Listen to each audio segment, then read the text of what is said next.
And we're back. Welcome to Spielberg Project Part 4. I'm doing laundry right now, so please try to ignore that noise. It'll stop eventually, and there will be some inconsistencies as I edit this.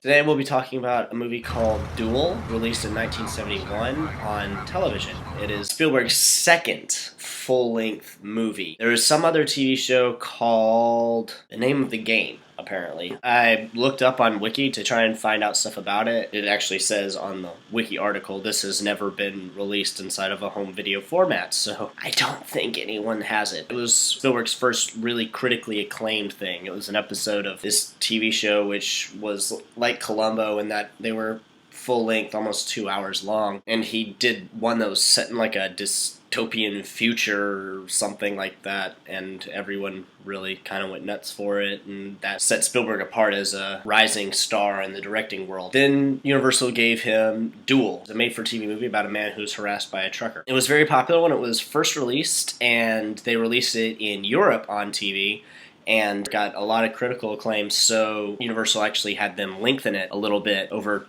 2 days of shooting and released it theatrically. So Duel, while not in the United States, is Spielberg's first theatrical release. The movie starts off with a camera attached to the front of a car as it pulls out of a driveway and leaves a neighborhood, drives to the city, it's on the interstate, and then starts driving through the countryside, eventually getting into the desert area around east side of California. This guy's driving along and he passes the ugliest semi-truck you've ever seen in your life. It's rusty and brown and gross, looks like it's about to disintegrate, and it's got this huge tank on the back that just says flammable. You don't know why it is flammable, it just says flammable. It's letting out a lot of exhaust fumes, and this is 1971, not a whole lot of cars have air conditioning, so his windows have to be open because you're assuming it's hot. You see sweating later. He passes him, and then the trucker comes up behind him and passes him, but then slows down, and the guy's just like, really? You're gonna be like this just because I passed you? He passes him again, pulls into this gas station, and it's self-service, so the guy looks under the hood and he mentions that his radiator hose needs to be fixed, and the guy says, don't worry about it, I don't want to take care of that today. The guy says, suit yourself, and, goes back to his job. While his gas is pumping, he calls his wife on a payphone, and he tells her that he called to apologize because of a fight that they had the night before. They were at a party, and there's a guy there that was getting too fresh with her, and he didn't really stand up for her or anything, and so she's kind of mad about that. So we find out that he has a fear of confrontation. While he's at this gas station, the same truck pulls up. He then drives off. The trucker then just comes up right behind him and starts tailgating him. He lets him pass, and the trucker slows down to 30 miles per hour, and we've all been there. They get to a passing lane, and he keeps trying to pass the truck, and the truck keeps swerving in front of him so he can't get to it. Finally, they get to a point, and the trucker sticks his arm out the window and signals, come on, pass. The guy does, and a truck almost hits him coming from the opposite direction. It's at this point that he realizes there's something not right about this truck. He gets to an area of road where it kind of splits off where there's a dirt road, and he sees that it connects, so he gets onto that dirt road and speeds in front of him. He winds up going like 65 miles an hour, and then the truck starts to catch up with him. He's coming up behind him, and he starts bumping into the back of the car. So the guy's trying to outrun him, and he ends up speeding up to about 90, 95 miles an hour. So he's speeding along, and he comes to this parking lot where there's a diner, pulls over to the side and slams on brakes and starts spinning out because it's dirt, it's not paved. He slides into a fence. The trucker keeps going because, he's driving at 95 miles an hour. A truck can't stop. Somebody comes out to ask him if he's okay. He has a slight case of whiplash, and then he goes into a diner. And he comes out of the bathroom and looks out the window, and the truck is sitting in front of him. So he starts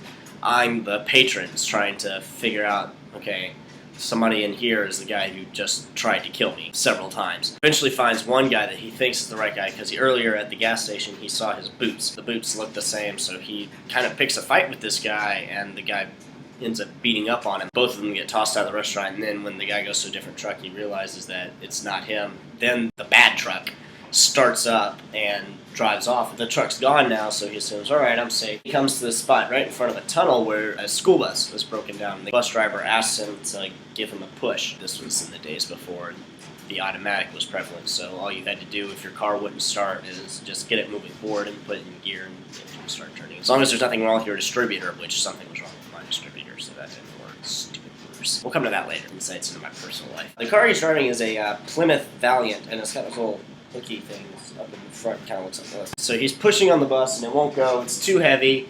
He kind of starts digging in, and then the bumper goes underneath, and those things pop back up and kind of latch onto the bumper. He gets out, he's talking to the bus driver, they're trying to get it off, and then he sees the semi-truck inch its way at the other side of the tunnel. And so he starts panicking, because then the bus starts coming towards him while he's trying to get his car out. He's determined this guy's going to kill me, and all the kids are out of the bus, and he keeps trying to get them back into the bus because he believes this guy to be psychotic, and he thinks that he'll mow them down. Meanwhile, the bus driver thinks he's insane. The guy finally gets the bus driver in his car, and he starts jumping up and down on the hood. The bus driver pulls out, and he runs into his car and just drives off, and then the semi-truck just turns around and gives the bus a push start. After the tunnel, he pulls up to a train track, and he stops, and then the truck comes up behind him, comes up against his bumper, starts pushing him towards the oncoming train. The train goes past, and then he just tears off trying to get away. He pulls into this gas station, and the truck actually finally drives past, and he asks to use a phone. He starts calling the police to tell them, there's this crazy guy on the highway who's trying to kill me. And then he sees the truck off in the distance, just kind of stops. Right before he's about to tell him where he is, the truck's coming out of nowhere and coming at him towards the phone booth, and he dives out of the way. The truck smashes the phone booth, comes around for another pass, and keeps trying to hit him. Finally, he just runs to his car and tears off. He gets enough of a lead on him that he finds this dirt patch area in front of a train track. He pulls off into the side, gets himself into a little alcove, and then the trucker tears off, presumably looking for him at this point.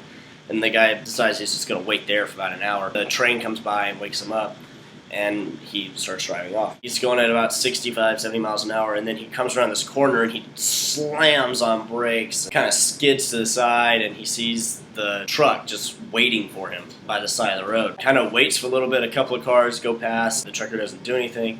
So he guns it and starts going, then the trucker just pulls out into the middle of the road, and he slams on his brakes and reverses and then backs into another area, and he tries to tell this couple that the guy is trying to kill him and asks them to call the cops when they get to the next spot where there's a phone. They look up, and the truck is actually coming up at his car in reverse. So they throw it into reverse and drive off, and then he runs off thinking the guy's going to try and hunt him down. And he pulls up right up against his car and then kind of slows down and then goes forward again. So the guy goes back to his car. This is the point where he determines, all right, there's no way around this. I've just got to confront this. And he gets into his car, and he manages to get past the truck, but then the truck starts chasing after him. Finally comes to a winding area that's going uphill, and a truck cannot maneuver through that as well as a car. So he manages to get some distance because the truck can't go as fast. But however, his radiator hose goes out, and so the car starts to violently overheat. Now he's down to about 19 miles an hour, and so he can see the truck coming up behind him, and he's just praying. He's trying to get to the top of this hill so he can start going downhill and throw it in neutral, and then his car will cool off. So he's praying and praying. It's this really tense situation,